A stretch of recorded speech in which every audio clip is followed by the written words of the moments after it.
Hey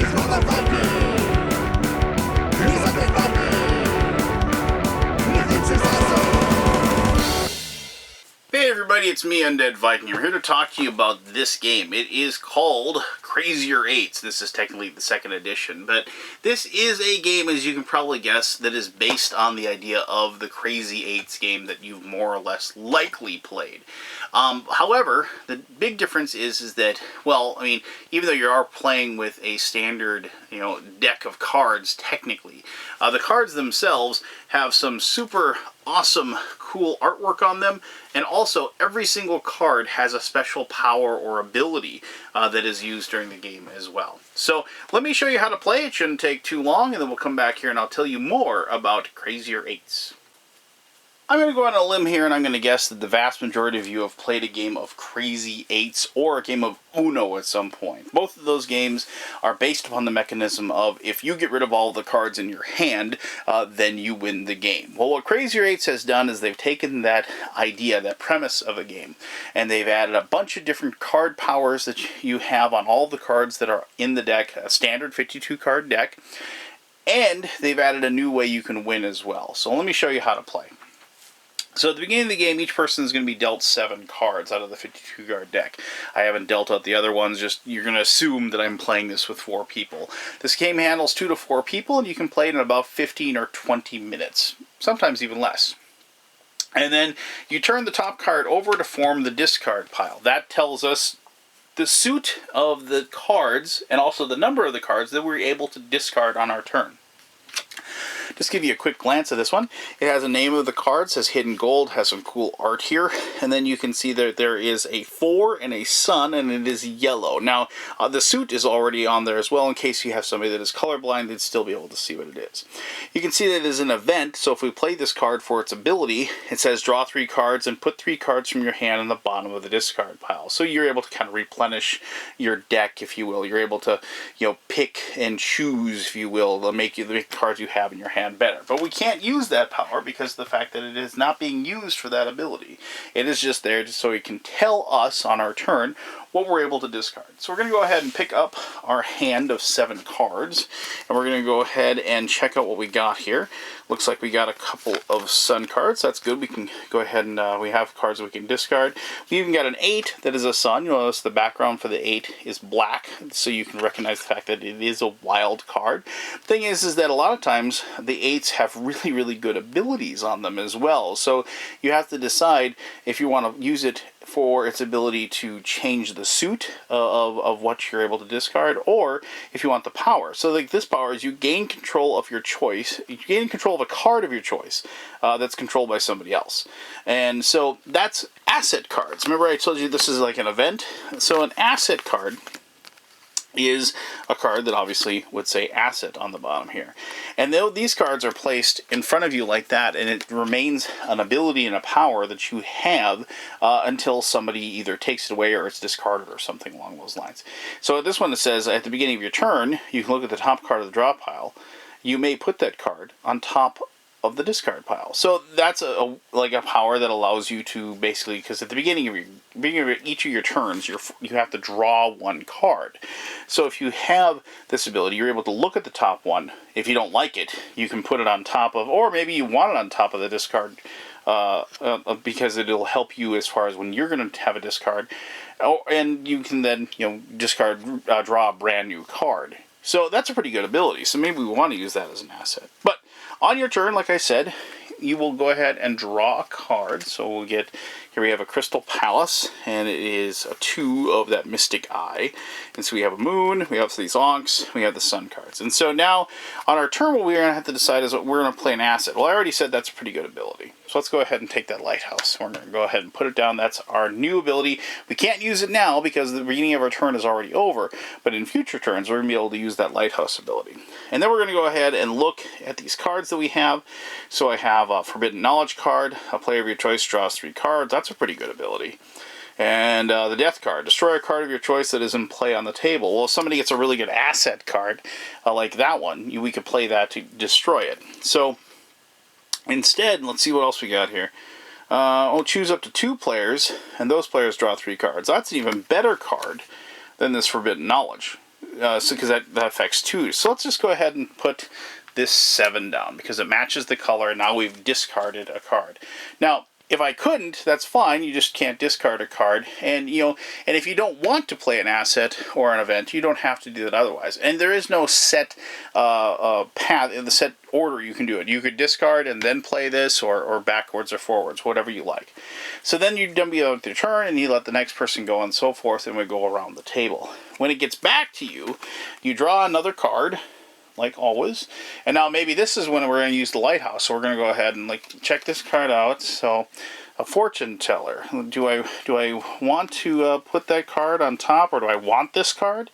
You may look at and play the top card of the draw pile for an effect for as long as it is your turn. Well, that's a pretty good ability, actually. That might be a card I want to have an asset. So we're going to not use the lighthouse ability. We're going to take this card. We're going to put it in our hand. And so then we do our next turn. And so we look and see what we want to do. I don't think that 7 would still be there. But maybe now we'd play an event. So we're going to go ahead and say, where's a good event?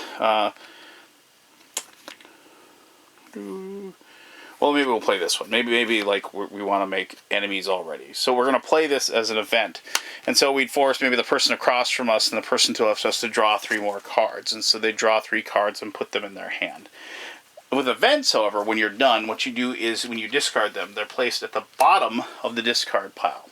That's to, so basically if it's on the top, so you can't change, the suit of what is being discarded. That's the reason why you put it underneath like that.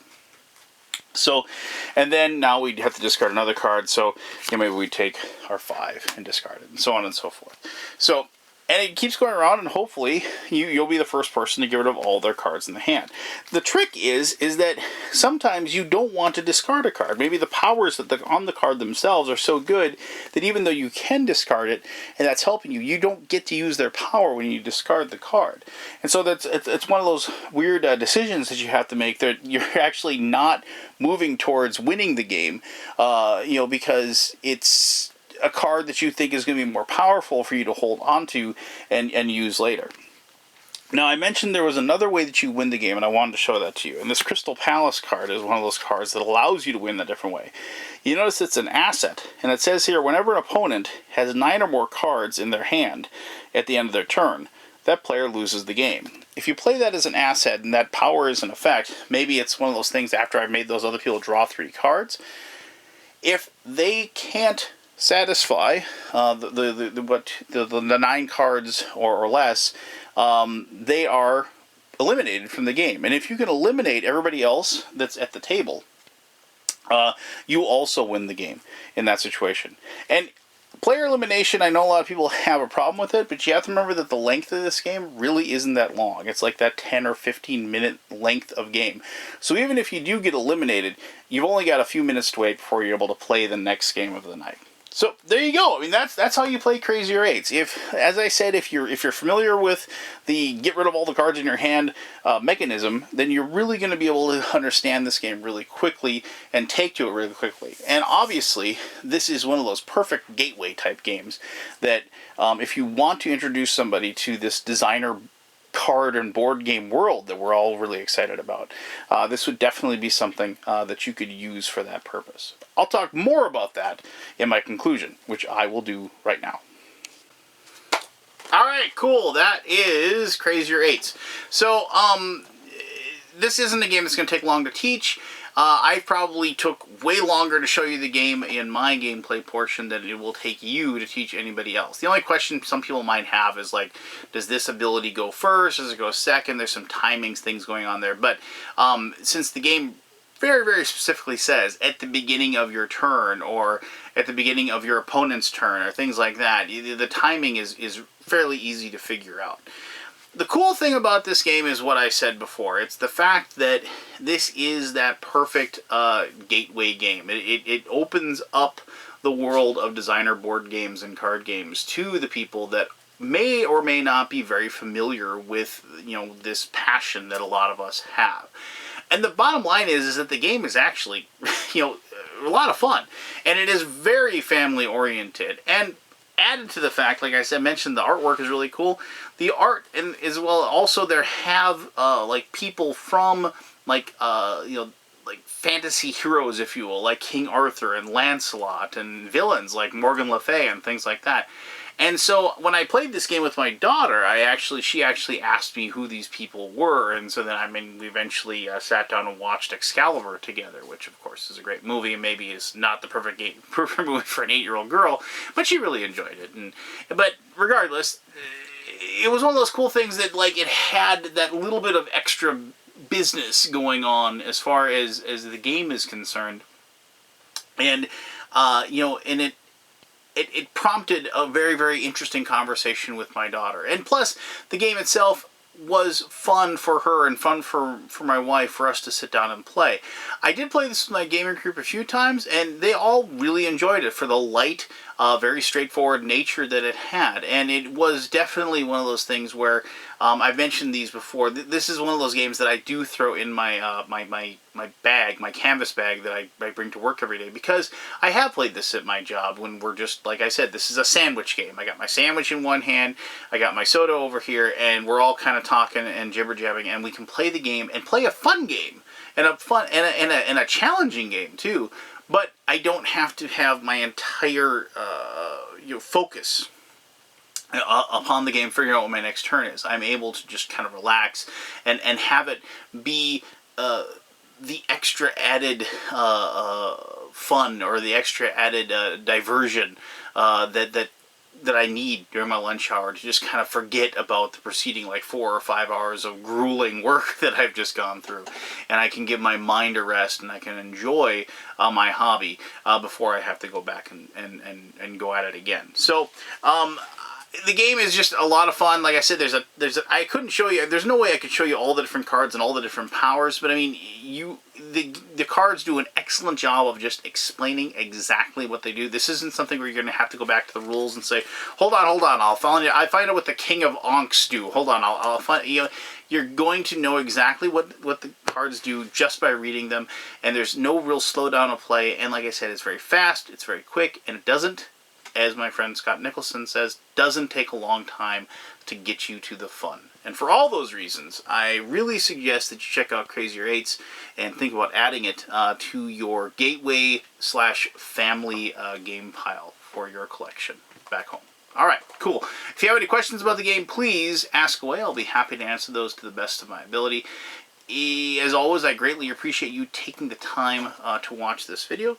And as always, again, you have yourself one heck of an awesome day. All right? Okay. Bye-bye.